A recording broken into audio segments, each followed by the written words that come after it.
everyone. It's Friday afternoon. I hope you had a really good week and enjoyed the good weather. I hope it wasn't too hot for you. This is Dr. Jennifer Levin from Grief to Growth. I'm tuning in from Whidbey Island off the coast of Seattle, Washington. We had a lovely week of weather here.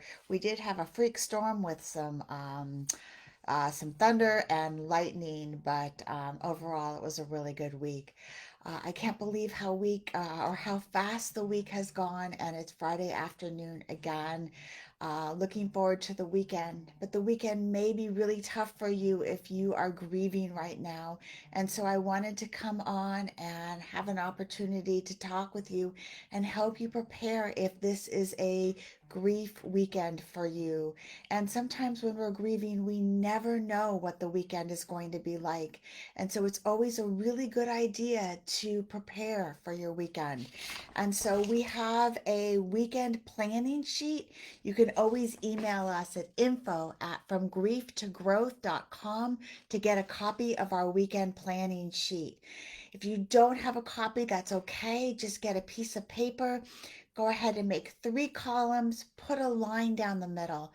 The first is for Friday, Saturday, and Sunday. A line down the middle. We want to start off with Friday evening, Saturday during the day, Saturday evening, Sunday during the day, and Sunday evening.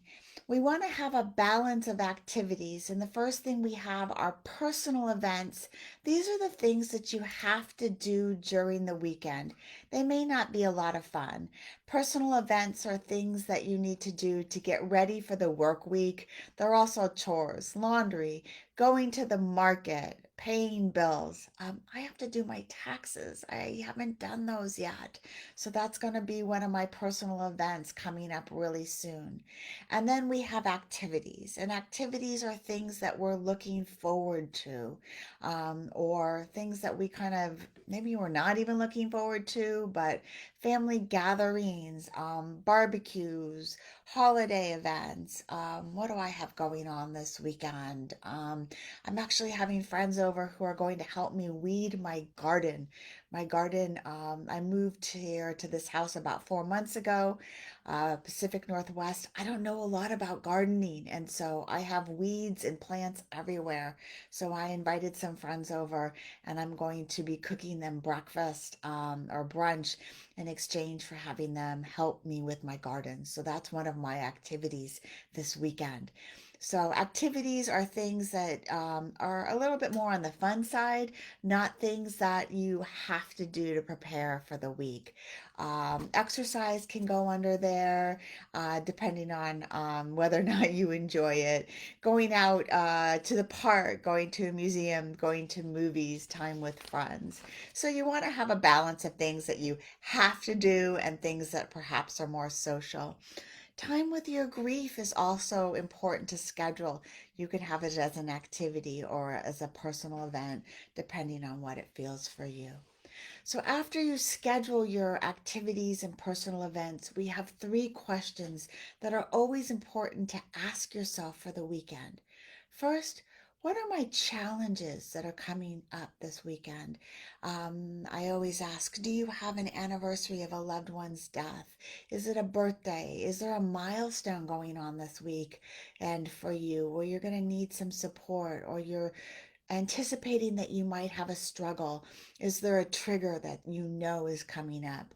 Remember, triggers can happen at any time, but sometimes we know that something might be happening that'll trigger us.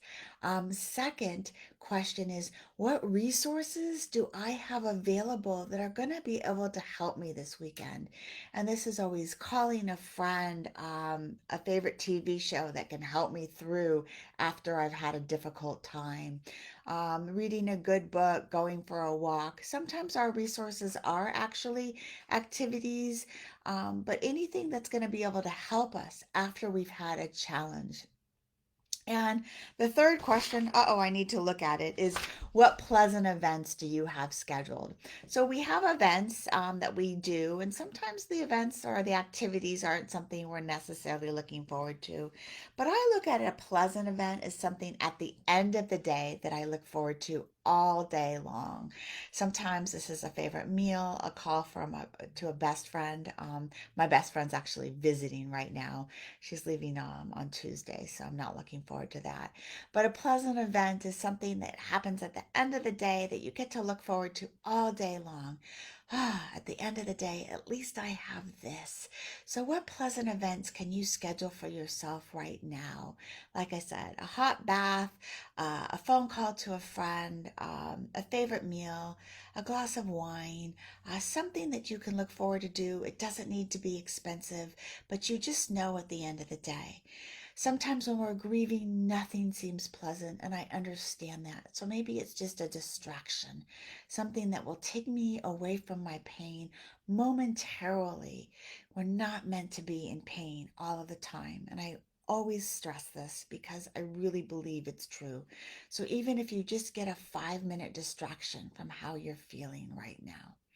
So those are our weekend planning, our weekend questions. If you need any support or help, reach out to us, reach out to me, Jennifer at grieftogrowth.com, info at grieftogrowth.com. Make sure you sign up for my free class, 3 Truths for Living with a Sudden Death. You can reach us at our website, www for grieftogrowth.com.